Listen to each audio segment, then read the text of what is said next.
How would you like to get your sales team trained, up to speed, and getting results in weeks instead of months? Hi, my name is Jason from GetUncommonResults.com, and today is all about sales training and training your sales team to get those results, to increase those profits, all in a very minimal amount of time that it costs you. So today we're going to focus and discuss the number one mistake all business owners make, or at least most of them make, when it comes to sales training or training their team, which causes them hours, hundreds of hours worth of work. We're going to discuss the important documents you must have available to them so that they can have a resource to refer back to without having to come back to you. And we're going to give you the framework to your personal sales training manual. And don't worry, it's not going to be hundreds of pages or months worth of work. The idea is about making this efficient and effective for you and your team. So are you ready for the biggest mistake most people make, especially business owners and entrepreneurs when training their team? What are we doing right now? You're watching me and you're listening to me speak, right? Maybe it reminds you a bit like school. Maybe go back to grade 3 or grade 4. You're sitting in the class and the teacher is up on the front of the board, and they spoke too fast, or you couldn't read their handwriting. That is the key problem when it comes to training. So let me show you this, because there's 3 different styles of learning out there. Well, there's actually 5 senses. There's, what is it? Visual. Any others? So you got visual, auditory, touch, taste, smell. Now, I'm going to give you a heads up. You don't want to go around sniffing people or licking people. That's not going to go good when it comes to training. All right, so we're going to focus on the main 3. Visual, auditory, and kinesthetic, meaning doing. All right? So those are the main learning styles. Now, if you learn auditorially, which represents about 10% of the people in this world, you're going to learn best by what I say. You also would do really well by repeating it back or talking out loud. If you're visual, you're going to be good by taking a notebook and writing on it. Taking notes so you can see your notes, you can see the learning lessons. That will help you learn. Or kinesthetic is physically doing it. Now, normally in my training sessions that get you to run exercises, we can't do that today. The other reason is because the other value when you're coming to training is that we have a left brain and a right brain. Right? We have the 2 components of our brain. One side is what? Creative. Yeah. The other side, analytical. Meaning, one side of our brain works best with numbers, words, math, problem solving. The other side of our brain works better with images, pictures, color, creative. Right? So here's what I want to show you. When you are doing the training, first off, don't just tell them. But if you can show them firsthand how you are going to train them. I'll give you an example. We're teaching you how to I'll teach you a lesson about learning at the same time. If you're going to train them, the more you can make this visual using images and words, the higher the retention is of the memory going up. So for example, typical learning, how learning works is 2 ways. There is what's known as passive learning. There is also active learning. What are some examples of passive learning? Think back in school. Well, you could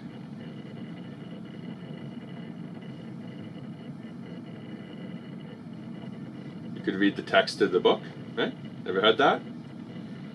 You could listen to audio or listen to a teacher speak, or you could watch them. That is very passive learning, right? Make sense? Now let's go back for a second to the left brain, right brain hemisphere thing. As you've noticed, I've drawn an image for the creative. We've got the triangle, we've got the eye, the auditory of the book, and even though I'm a horrible drawer, that's still going to stand out in your brain.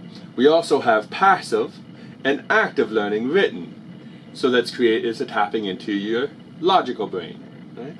By tapping into both sides of the brain increases your memory retention. According to Dale Edgar, though, this is called the cone of learning. Passive learning alone, without that left brain, right brain piece. Passive learning alone only has an increase. You only retain roughly 10% if you're doing things like reading or listening. At the very most, over a 2-week study, 2 weeks later, using passive learning, meaning watching, reading, or listening, at most people only retain upwards of 40% 2 weeks later. Have you ever trained a team and a couple weeks later had to tell them the same thing over and over and over again? Well, if so, it's likely because you're teaching them through passive style learning. So let me ask you this. If passive learning is only a 40% in potential chance, and active learning could be anywhere from 50 to 90% memory retention 2 weeks later, which one would you prefer? Active learning style, or the active training, or passive training? Okay. Hope you said active. So what is considered active learning? Well, active learning is a discussion.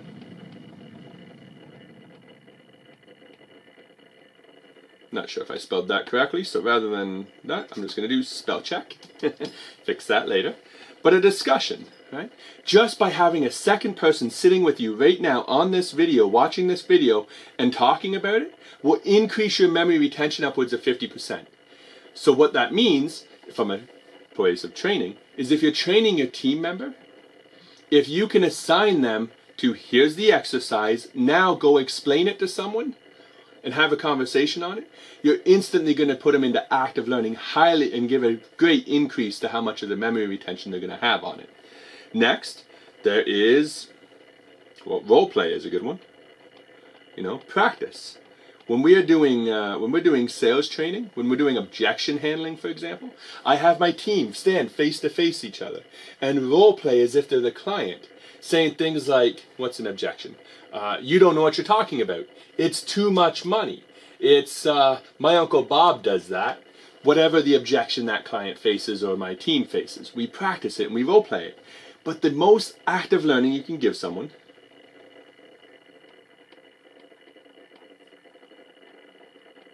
is real life. Real life experiences. By far the best form of learning you can achieve. You combine that knowledge with the left brain and the right brain, and you will drastically increase the amount of information that your sales team remembers when you're training them. Training them on your sales cycle, the avatar, how to operate the processes, how to operate the system. Using this information will greatly increase it. But how do you apply it? Right? So what we're going to do is I want to show you the 5 steps. I want to show you tell you the 5 things you must need, or that every good sales training manual should have. Right? The first thing that a training sales manual should have is they should know who the avatar is. Who is your ideal client? So if you have documentation, I do this on my Results Accelerator program where we dig really, really deep in training sales managers how to train their sales team, or sales leaders how to train their sales team. Step 1 you have to create is know who's your avatar. Who are the people? Right? Who are you after? What do they look like? What is their age, for example? What sex are they? What is their education level? What are their fears, wants? We dig deep, get to know who they really are. All right. So if you have I have a personal deep dive document. I have a personal deep dive document where we list a number of questions out as from the perspective of our ideal avatar, so that my training team or so that my staff can read it at any point in time. They can always refer back to it. We also use it for marketing later on because it makes incredible headlines and marketing copy. All right, so step 1, have an avatar deep dive. At the very, very least, write out or take a photo of or introduce, actually, you want to know what? Active learning, right? Real thing. Have your new team member go out and have lunch with some of your existing clients. And the task being, what is it you like most about the service we offer? What is it you want? What is it you need? Ask them. Their job is to just ask questions and then write it down, document it, and submit a 1-page report to you. There's your avatar. You didn't have to do it yourself. Number 2, the next thing you must have, if you want to be successful and get your training team up this part really, really quickly, is you must know what is your sales cycle. So, for example, in a sales cycle, let's say a simple sales cycle. Most businesses don't have this, so if you don't have one, that's okay. Again, this is the real key to succeeding in sales. If you want to automate and duplicate your process, you really must have a sales cycle. All right. So, what is the sales cycle? So, I'll give you an example. So, one sales cycle, if I was going to go cold calling, pick up the phone or sending emails, the first thing I'm going to track is how many calls. All right. So, a call is how many people did I reach out to? How many times did I pick up my phone? How many emails did I send? How many doors did I knock on? The next is contact. All right. Out of the people I emailed, how many emailed me back? Out of the phone calls, how many responded? How many doors I knocked on? How many answered? Next is appointment. The discovery phase. Out of the people who responded back to me, how many did I get the chance to ask them questions and learn about their wants and their needs? Once I gathered the appointment, how many pitches did I make? How many did I actually present an offer or a solution to their problem? And final, how many sales did I make? And I actually track this. I track this by person number 1, number 2, whatever, example, and then I also track the numbers themselves. So did you make 10 calls, 8 contacts, 5 appointments, 3 pitches, and we'll make 1 sale. Whatever that pitch is, whatever that sales cycle is that I expect them to follow through on, I list it out, I visually show it to them so they can see clear as day what is the sales cycle and how are they held accountable specifically to numbers. That way they know what kind of results they are expected of them. Right? Now, if you don't have a sales cycle, then you've got to ask yourself, how do you currently make sales? Maybe you don't pick up the phone. Maybe you do Facebook ads. Well, in that case, how many ads? Out of the ads, how many people viewed it? Out of the view, how many went to the landing page? Out of the landing page, how many filled out the contact form? And that's where your sales team comes in. How many contact forms did we get? How many follow-ups did we make? And follow down the list. If you do calls, maybe you don't call contact appointment. Maybe you call, contact, get the gatekeeper, find out valuable information, then set the appointment. Whatever it is, what is your sales cycle? And again, if you want to go in depth on this, we have a couple of other videos. I think it's called Know Your Numbers. It's a great blog for you to check out on why you would track your numbers. Or in a number of our programs, we go in very, very deep. All right. Section number 3. We mentioned it before about objection handling. You must know the biggest objections and obstacles in which your team is going to face. What objections and obstacles do clients give? Is it that it's too expensive? Is it time? Is it unknown product? Or is it they already have someone? What are the biggest objections? And what are the potential answers you have to those objections? List them out. Single page, double page. You can put them on video even. And you can do it that way if that's what's best for you. If you're like me and you like video, have a video, send it off, have it transcribed. You can do that on a number of different platforms. And then you have a support document. Or role play with your new team member and have them document it. Because remember, active learning is king each and every time. So practice those objections with your staff so they can get good at answering them. And you role play being the client with them being the salesperson. Document it, write it down, put it in the book. Number 5 is closing the deal.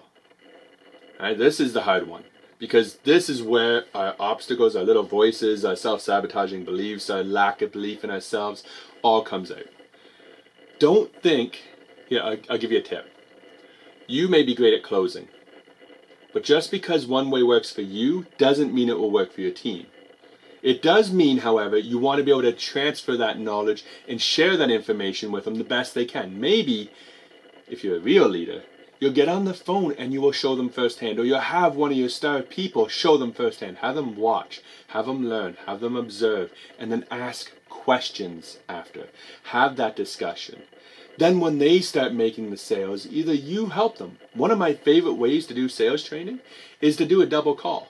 Me and my trainee on a call with a client. Let them take the lead and then jump in where they need support and need help. Let them gain the confidence and the experience of closing the deal without the risk or that scared situation of throwing them in where they're stuck just on their own. Alright, so in closing the deal, share that information. Here's a tip though. Closing the deal is actually very small, especially if you use it's just a question. Specifically a closed-ended question. When you're gathering information during the discovery phase and handling of the objections, it's an open-ended question. Tell me more about that. What makes you say that? What is your biggest concern? If I hear you correctly, you're worried about this. If I can achieve this and this and this, do we have a deal? Yeah. Closing the deal is nothing more than a question. How would you like to move forward? Would you like help with that? What do you feel are the next steps? If you use those types of closing questions, it will simplify the closing the deal process. And then the last component you must have in your sales training manual is any support material. If you have marketing material, information on the products or services, video testimonials, demo videos, just have it listed somewhere so that they can go review it, take notes, and come back to you or the team and ask questions. But don't leave it where you have all this great resource that you use to market yourself to the clients and then leave your sales team on their own to try to figure it out. Provide them the same material so that they can review it and get really comfortable with it. Ideally, put them in the experience where they actually are a part of the delivery process, even if it's only for a day, so they can see firsthand. That is your summary of your biggest obstacle, which most trainers make, especially team leads when they're trying to train their team, is don't just do it verbally. Get them involved, ask questions, get them talking, role play, and doing the real thing. And when it comes to the support material, either you can do one or two things. You can write it all out yourself, do visual, auditorial, kinesthetic, tell them, show them, and then get them to go practice. Tap into the left brain and the right brain, so it's words and pictures. But my favorite way is to give them exercises. What is an exercise they can do that they can go learn what they need? Remember the 5 areas? Ideal avatar, what is the sales cycle, handling the objection, closing the deal, right? And then any added value. So if they have an exercise, 5 simple exercises over the course of 5 weeks can really get them up to speed in a very short period of time. Of course, if you want more information like this, we have a Results Accelerator online program. It's a 9-week program designed to increase your sales by 15 to 30+% in 12 weeks or less. Guaranteed or your money back. So if you need some support, you need some help, you want to learn the secrets, the tidbits, the tricks on how you can train your team and get them up to speed while helping you and building this training manual to be gold, then check it out.